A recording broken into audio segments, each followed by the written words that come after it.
الحمدللہ ہم سب کو تقریباً 1.5 مہینے سے رجب کا مہینہ، پھر شعبان کا مہینہ، جس کی آج 15ویں رات آ رہی ہے،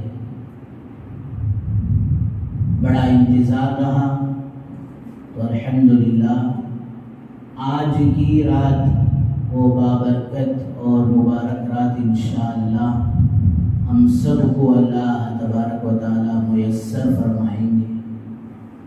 دعا فرمائیں آنے والی اس مبارک رات کی صحیح معنوں میں قدردانی کی توفیق نصیب فرمائیں، اور اس مبارک رات کی رحمتوں، برکتوں اور مغفرتوں سے ہم سب کو اللہ تبارک و تعالی مالا مال ہونے کی اور خوب سے استفادہ کی سعادت نصیب فرمائے۔ بزرگوں، دوستوں، آج کی یہ 15ویں شب کی جو رات ہے، اس رات کو علماء کرام نے لیلۃ البرات لکھا ہے۔ برات کے معنی بری ہونا، آزاد ہونا، کیونکہ اس رات میں اللہ تبارک و تعالی اپنے بندوں کو کثیر تعداد میں آگ سے آزاد فرماتے ہیں۔ تو کوشش ہمیں اس بات کی کرنی چاہیے کہ آج رات کو اس قدر ماشاءاللہ اعمال کے ساتھ، دعاؤں کے ساتھ، عبادت کے ساتھ گزار لیں، تاکہ اللہ تبارک و تعالی وہ آگ سے آزادی والوں میں ہمارا بھی شمار فرما دے۔ ایک نام اس کا برات کا ہے، اور پھر زندگی کے اندر بہت سارے مسائل میں ہم گھرے ہوئے ہیں۔ تو آج رات اللہ کو اس قدر منا لیں کہ اللہ پاک جہنم کی آگ سے آزادی کے ساتھ ساتھ دنیا کی پریشانیوں سے بھی اللہ ہمیں آزاد فرمائے، دنیا کی مصیبتوں سے، آفتوں سے اللہ تبارک و تعالی ہمیں آزاد فرمائے۔ کسی کے لیے کاروبار بھی مصیبت ہے، کسی کے لیے اپنا خود کا گھرانہ مصیبت ہے، خاندان مصیبت ہے، اور بالخصوص آج کے جو حالات سارے عالم کے، ساری دنیا کے، اور اس میں سے بھی ہندوستان کے، اور پھر ہمارے صوبے ریاست کے، انشاءاللہ آج رات 10 بجے نماز ہے، اس موقع پر کچھ باتیں اس کے تعلق سے عرض کی جائیں گی، کیونکہ ماشاءاللہ وقت لمبا بھی رہے گا۔ 10 بجے شروع ہوا تو 4 بجے تک بھی کام چلا سکتے ہیں، اتنا تو نہیں چلے گا، کہہ رہا ہوں وقت جو ہے ماشاءاللہ اتنا لمبا ہے، لیکن اب تو آدھے گھنٹے کا موقع ہے۔ تو یہ جو ہمارے اوپر حالات ہیں، یہ جو مصیبتیں آ رہی ہیں، اس سے آزادی کے لیے دوستو آج رات ہم اللہ کو منانا ہے۔ پھر ایک نام اس رات کا لیلۃ الصدر ہے۔ کیا مطلب؟ بجٹ کی رات، یعنی اللہ تبارک و تعالی یہ 15ویں رات سے آئندہ 15ویں شب برات تک کتنے لوگوں کے ساتھ جو جو معاملات ہوتے ہیں اسے لکھ دیا جاتا ہے، اور وہ سارا بجٹ فرشتوں کے حوالے ہوتا ہے۔ اس لیے امام غزالی رحمۃ اللہ علیہ لکھتے ہیں کہ بھائی تجھے پتہ نہیں ہے، تو اپنا نکاح کا جوڑا خرید رہا ہے، جبکہ آج کی رات تیرا نام مردوں کی فہرست میں لکھ دیا جا رہا ہے۔ اور کتنے لوگ حج کرنے والے ہیں، ماشاءاللہ وہ بجٹ فرشتوں کے حوالے آج کی رات ہو رہا ہے۔ تو دوستو بندہ تو سائل ہے، بندہ تو محتاج ہے۔ بندے کی صفت یہ ہے کہ اپنے مالک سے مانگے۔ کیا مانگے؟ اے اللہ جو کچھ بجٹ میرا پیش ہوگا اس میں میرے ساتھ عافیت کا معاملہ ہو جائے۔ دنیا سے جانا طے ہے، کسی کا یہاں رہنا لکھا ہوا نہیں ہے۔ اللہ تبارک و تعالیٰ جس کے صدقے میں دنیا کو بنایا وہ نبی کریم صلی اللہ علیہ وسلم، اللہ نے ان سے فرمایا اے میرے محبوب اس دنیا میں رہنا ہم نے آپ سے پہلے بھی کسی نبی اور رسول کے بارے میں لکھا ہے، نہ آپ کے بارے میں ہم لکھیں گے۔ تو اللہ جب موت آئے تو عافیت والی موت آئے، اے اللہ جب موت آئے تو حسن خاتمہ کے ساتھ آئے، اے اللہ جب موت آئے تو وہ دن میری زندگی کا بہت ہی بہترین دن ہو۔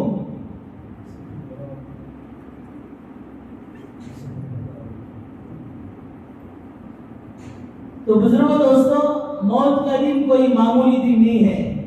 آخرت کے سارے دروازے اب ماشاءاللہ کھل رہے ہیں۔ وہ فیصلہ جو ہوگا کہ ہماری قبر کیسی ہوگی، کیسے وسیع ہوگی، اور وہاں جنت کی کیسی کھڑکی کھلے گی، اور جنت کی ہوائیں وہاں کیسی چلے گی، اور قبر کیسے ویلکم کرے گی، اور آخرت کا سارا مرحلہ جو طے ہو رہا ہے وہ حسن خاتمہ پر طے ہو رہا ہے۔ تو آج کی رات اللہ سے یہ مانگے، اللہ جب بھی میرے مقدر میں اس دنیا سے میری زندگی کا آخری دن ہو، اے اللہ وہ بہترین دن ہو، تجھ کو راضی کرتے ہوئے میں تیرے پاس آؤں، میرے ذمے جو حقوق ہیں وہ حقوق کی ساری ادائیگی کر کر آؤں۔ تو بہرحال بزرگوں دوستوں، یہ بجٹ کی رات ہے، اللہ سے اس رات میں عافیت مانگے، لیلۃ الصدق۔ اور تیسرا نام فرمایا، آج کی اس مبارک رات کا نام لیلۃ الرحمہ ہے، رحمت کی رات ہے۔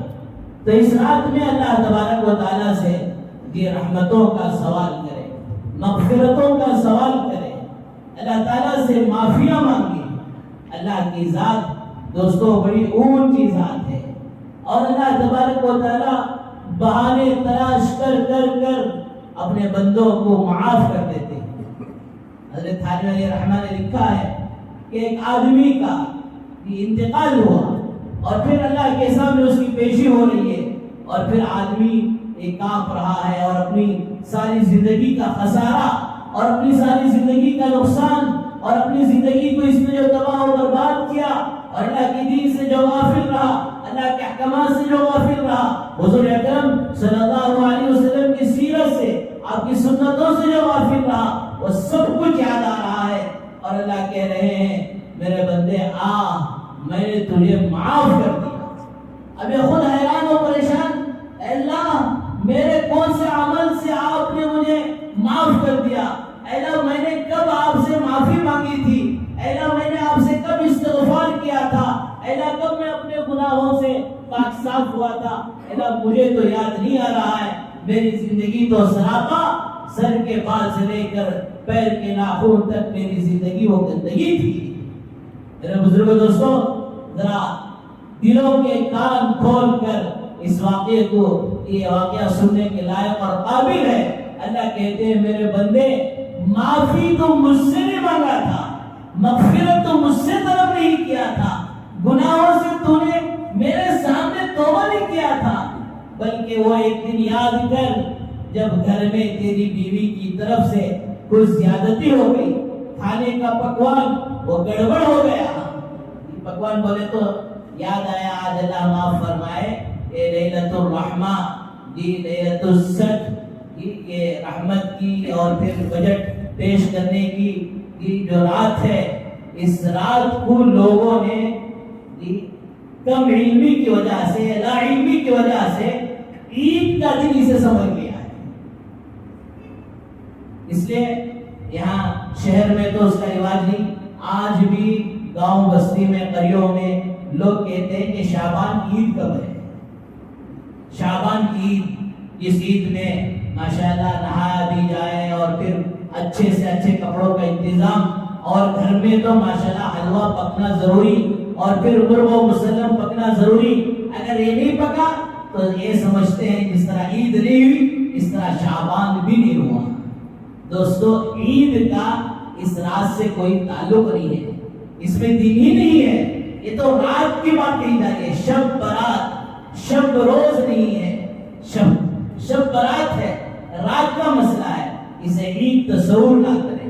اور پھر ماشاءاللہ مرغ و مسلم پکیا ہے، فطرت ہے، آدمی دال کھانے کے مقابلے میں ذرا ماشاءاللہ جب مرغ و مسلم ہو تو دو چار نوالے زیادہ کھا لیتا ہے۔ اب گرم گرم پانی بھی ماشاءاللہ نہا لیے، کپڑے بھی پہن لیے، اب کھانا یہاں ٹائٹ ہو گیا تو عبادت دوستو لیٹ ہو جائے گی۔ عشاء کی نماز ہوتے ہوتے، بیان ہوتے ہوتے، ابھی دعا سے پہلے بار بار کھڑی دیکھیں، کب بینوں بیل مارتی تھی، کب بینوں چھٹی کرتی تھی، کیا مولوی صاحب جمعہ میں بولے سو بس میں بول کو اب بھی لمبا کر دینا، حالانکہ ہو گئے سو پر آدھا پونے گھنٹے کا قصہ۔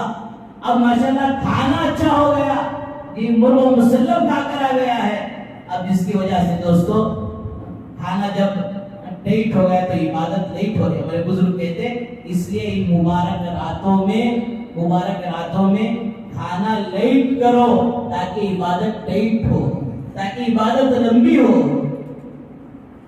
اب ماشاءاللہ اللہ کہہ رہے ہیں کہ میرے بندے وہ وقت یاد کر جب بیوی کے پکوان میں کمی پیشی ہوئی، تجھے غصہ آیا، قریب تھا تو کہ بیوی کو مار دیتا، لیکن میری بندی سمجھ کر تو نے اسے معاف کر دیا۔ اسی دن اسی وقت میں نے تجھے اپنا بندہ سمجھ کر معاف کر دیا۔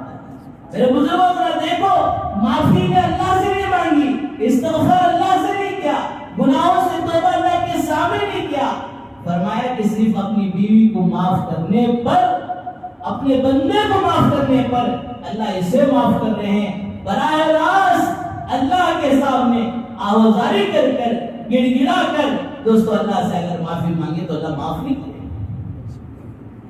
تو بہرحال آج کی یہ مبارک رات لیلۃ الرحمہ ہے، اور پھر حدیث مبارکہ میں اس رات کی فضائل آئے ہیں۔ جامع ترمذی شریف میں ہے، حضرت عائشہ رضی اللہ عنہ راوی ہیں، وہ کہتے ہیں کہ ایک مرتبہ شب برات کی، شعبان کی 15ویں رات تھی، میں نے جاگا تو دیکھا کہ میرا محبوب صلی اللہ علیہ وسلم موجود نہیں ہے۔ میں تلاش کرتے ہوئے گئی تو آپ صلی اللہ علیہ وسلم جنت البقیع میں ہیں، اور پھر آپ سجدے میں دیر تک دعائیں کر رہے ہیں، اور فرمایا کہ امت کے لیے، امت کی ہدایت کے لیے اور امت کے لیے استغفار و مغفرت کی سرکار دو عالم صلی اللہ علیہ وسلم دعا کرتے ہیں۔ تو دوستو ہمارا بھی ایک حق بنتا ہے ایسی مبارک راتوں میں جو اور عبادتیں ہم کرتے ہیں، فرمایا وہاں حضور اکرم صلی اللہ علیہ وسلم پر درود بھی بھیجا جائے۔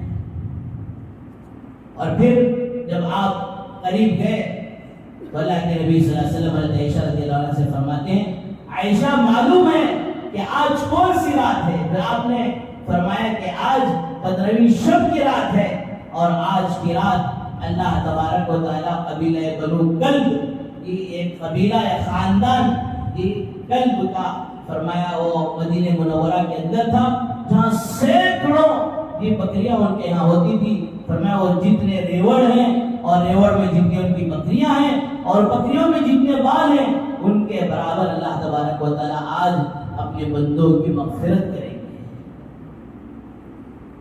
اور پھر علی رضی اللہ عنہ کی روایت میں ہے جو سنن ابن ماجہ میں ہے، علی رضی اللہ عنہ روایت کرتے ہیں، علی بن ابی طالب رضی اللہ تعالی عنہ قال قال رسول اللہ صلی اللہ علیہ وسلم اذا كانت ليلة النصف من شعبان قوموا ليلها وصوموا نهارها۔ آپ نے فرمایا کہ جب نصف شعبان کی رات کو پاؤ تو اس رات میں رات کا قیام کرو اور پھر دن میں روزہ رکھا کرو۔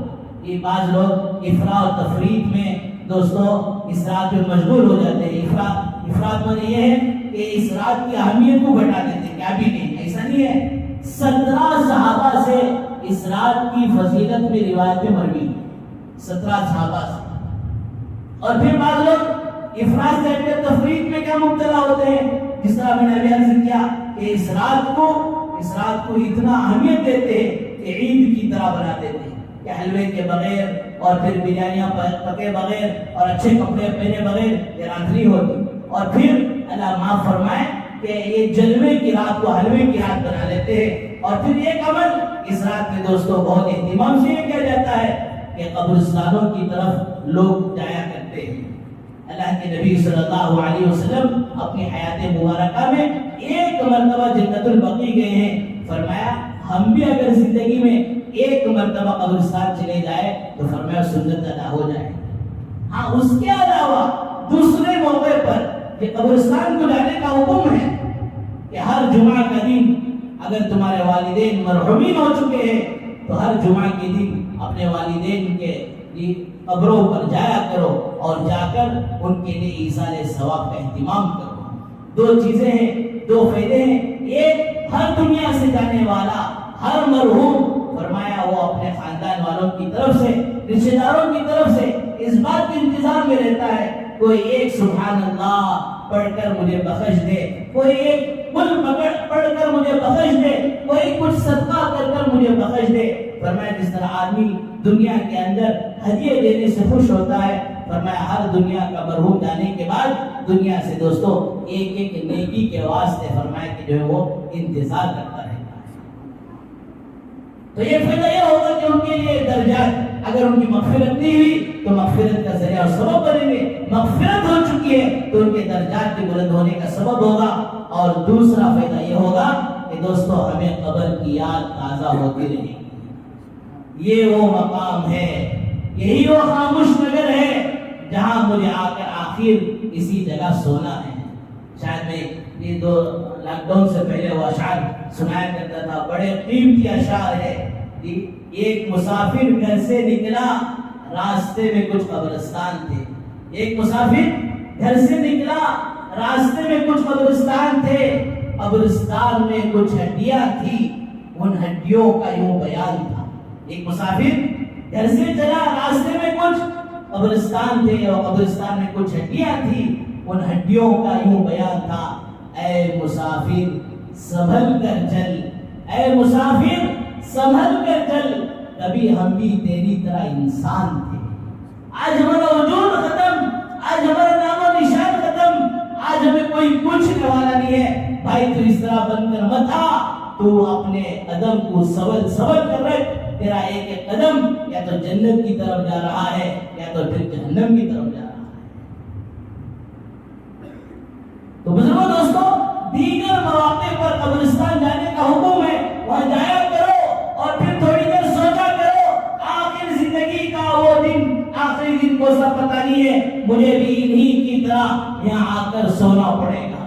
لیکن اس رات میں قبرستانوں پر جا کر میلہ لگانا، ویڈیوگرافی کرنا اور خرافات کرنا بجائے قبرستان جا کر اپنی آخرت کو، قبر کو یاد کرنے کے بجائے فرمایا دوستوں قبرستان کو ایک ایگزیبیشن کی طرح، ایک میلے کی طرح بنانا اور پھر قبرستان جا کر قبر سے اور موت سے غافل ہو جانا، صحیح بات نہیں ہے. آپ صلی اللہ علیہ وسلم ایک مرتبہ گئے ہیں اور پھر جب گئے ہیں تو آپ اپنی امت کو ترغیب دے کر اور صحابہ کو ساتھ لے کر لے گئے. آپ انفرادی طور پر گئے ہیں. تو دوستو سنت وہی ہے، جس عمل کو آپ نے جس طرح کیا ہے اسی طرح. بہرحال بزرگوں دوستو بھائیو، یہ رات لیلۃ الرحمہ ہے. قوموا لیلہ حدیث میں، اس رات میں قیام کرو، اس رات میں عبادت کرو، اس رات کو رحمت بنا کر رکھو. اللہ معاف فرمائے کہ اس رات میں دوستو انفرادی اعمال میں زیادہ سے زیادہ رکھو. ایک وقت کی نماز ہے، نماز تو پڑھنا ہی ہے اور نماز کے بعد تھوڑی دیر جو ہے ترغیبی بات ہو جاتی ہے اور ترغیب دی جاتی ہے کہ اس رات کے کیا فضائل ہیں، مسائل ہیں اور اس کے بعد دعا ہو جائے. تو فرمایا اس کے بعد سے جتنا ہو سکے اس پوری رات کو دوستو جتنی بشاشت ہو، جتنی طاقت ہو، انفرادی طور پر گزاریں، انفرادی طور پر اعمال کریں. ایسا نہیں کہ پوری کی پوری رات، ساری کی ساری رات کسی اجتماعی عمل میں لے کر گزارتے ہیں. اور بعض یہ لوگوں کی جو من گھڑت روایتیں ہیں کہ اس رات میں یہ کرو, اس طرح کی نفل پڑھو اور جماعت کے ساتھ پڑھو. نہیں, احناف کے نزدیک نفل کی کوئی جماعت ہو ہی نہیں سکتی. بہرحال بزرگوں, دوستوں, بھائیوں, اس رات کو رحمت کی رات بنا کر اللہ سے مانگ کر یہ اپنے مسائل کو حل کرانے کی کوشش کرنا. ایسا نہیں کہ رات گزارنا ہے جیسے بھی چاہے گزارو. ایران توران کی باتیں شروع ہو گئی, ادھر ادھر کی میٹنگیں شروع ہو گئی کہ جج نے برابر فیصلہ نہیں کیا. اب پیر کے دن آگے میں جا کو بیٹھ گیا تو کورٹ میں, میں جا کو فیصلہ کرتا تو شیخ سیدھی کے خوابہ دیکھنا. فرمایا رات گزارنے کے لیے نوجوانوں سے خصوصاً گزارش ہے کہ اس رحمت کی رات کو زحمت کی رات نہ بناؤ. کوئی کسی طرح کا میٹنگ کرنے کا خواب ہرگز نہ دیتے. ہمارے ایک دوست میکینک کہتے ہیں, حضرت یہ دن آیا تو چاکو سے سرا نوجوان فٹ کرتے ہیں, ساری رات ادھر سے ادھر ادھر سے ادھر, یہ غیروں کی جو ہے نیندوں کو خراب کرتے ہیں. دوستو اچھی بات نہیں ہے. آپ کو جتنا مقدر ہو سکے اتنی عبادت کرو, اور آگے کی بسط نہیں ہے, طاقت نہیں ہے, جا کر آرام کر لو, تہجد اٹھ جاؤ. یہ بہتر ہے اس مبارک رات میں کسی طرح کے کوئی گناہ میں مبتلا ہونے سے. اور پھر بزرگوں دوستوں کہ یہاں شیوان نگر جا کر روٹی انڈا کھانا, وہاں جا کر یہ پینا, وہاں جا کر پان کھانا نہیں. فرمایا دوستوں یہ کھانے اور پینے کی رات نہیں, اللہ کے سامنے مانگنے کی اور گڑ گڑانے کی رات ہے. حضرت علماء نے عجیب و غریب بات لکھی ہے, اتنا اہتمام کرو اس رات کا, 1 گھنٹہ دور کی بات, 1 منٹ دور کی بات, 1 سیکنڈ ضائع نہ ہو جائے. ایک لمحے کو اس رات میں قیمتی بناؤ. تو رحمت کی رات کو چم کھانے کی رات, رحمت کی رات کو زحمت کی رات دوستو بنانا نہیں ہے, بلکہ پوری عافیت کے ساتھ اس رات کو اللہ کے سامنے عبادت میں گزارنا ہے. اور آخری گزارش یہ ہے کہ ماشاءاللہ 10 بجے آج عشاء کی نماز ہے, تو 10 بجے سے پہلے آ کر صفوں کی ترتیب میں بیٹھنے کی کوشش کریں. اور ایک اہم گزارش ہے, آتے ہوئے جوش میں گاڑیوں کو ایسے ویسے ڈال دینا فرمایا اچھی بات نہیں ہے. مسلمان وہ ہے نہ تو اس کے ہاتھ سے کسی کو تکلیف ہو سکتی ہے اور نہ تو اس کے پیر سے کسی کو تکلیف ہو سکتی ہے. اس سے پہلے شاید میں نے کہا, ایک بزرگ سے پوچھا گیا کہ حضرت آپ کی تہجد زندگی میں کبھی مس ہوئی؟ کہا 1 رات مس ہوئی. کب مس ہوگی, کب چھوڑ گئی؟ کہا میں تہجد کو اٹھنا چاہا, بھیڑ اتنا تھا, لوگ اتنے جو سوئے ہوئے تھے مرکز کے اندر کہ میں اڑتا تو سامنے والے کو تکلیف ہوتی, اس کی نیند خراب ہو جاتی. اس لیے اس رات میں نے ذکر کرتے ہی گزار دیا, تہجد نہیں پڑھی. تو بزرگوں دوستوں بھائیوں, ہماری طرف سے کسی کو کسی طرح کی کوئی تکلیف نہ ہو. یہ ایسا نہیں کہ 100 بلی جو ہے 100 چوہے نگل کر آ کر حج کو گئی. ایسا نہیں کہ ہم گاڑی اپنی آڑا ڈال دیے اور آنے جانے والوں کو تکلیف ہو رہی ہے اور ہمیں عبادت میں مشغول ہیں. حضرت تھانوی علیہ رحمہ کی بیوی نے حضرت سے کہا تھا کہ حضرت میں تو اپنے لے کے جا رہی ہوں, یہ مرغیوں کو جو ہے میں نے کھلا رکھا ہے, آپ اس کو جو ہے ذرا شام کے وقت مرغیوں کو بند کر دیں. حضرت کا جینا نہیں تھا, وہ کھل کر پڑھنا پڑھانا جینا تھا. اب شام میں کتاب لکھنے جا رہے ہیں, دکھا نہیں جا رہا, عبادت میں کھڑے ہو رہے تو دل نہیں لگ رہا, دعا مانگ رہے تو وہ کیفیت پیدا نہیں ہو رہی.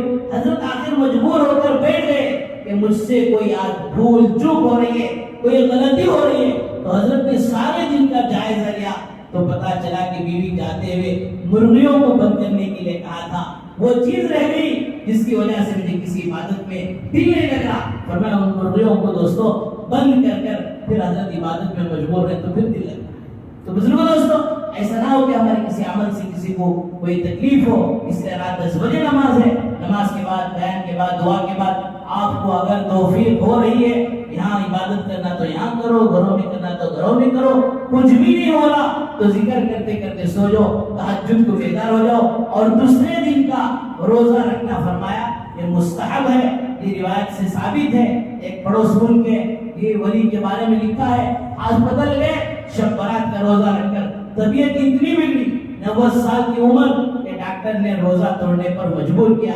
زاروں قطار ہو رہے ہیں, پوچھا کیا بات ہوئی؟ طبیعت ہی تو اصل ہے, طبیعت اچھی ہو جائے گی, اس روزے کیا پھر دوبارہ قضا کر لیں گے. اس نے کہا اس بات پر نہیں رو رہا ہوں بلکہ اس بات کو یاد کر رہا ہوں کہ آج 90 سال کی عمر ہے, 20 سال کی عمر سے میں نے روزہ رکھنا شروع کیا اور پھر 70 سال تک میں نے 70 روزے یہ شب برات کے رکھے ہیں، کوئی ایک روزہ نہیں چھوٹا، آج طبیعت کی وجہ سے اس روزے کو چھوڑنا پڑتا ہے۔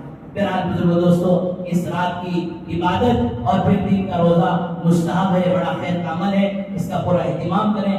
اللہ تعالیٰ سے دعا فرمائیں اللہ تعالیٰ ہم سب کو ان کہی گئی سنی گئی باتوں پر بھرپور عمل کی توفیق و سعادت نصیب فرمائے۔ وآخر دعوانا الحمدللہ رب العالمین۔ جو حضرات سنت نہیں پڑھیں اور سنت پڑھیں، باہر اگر جگہ ناکافی ہو تو اوپر تشریف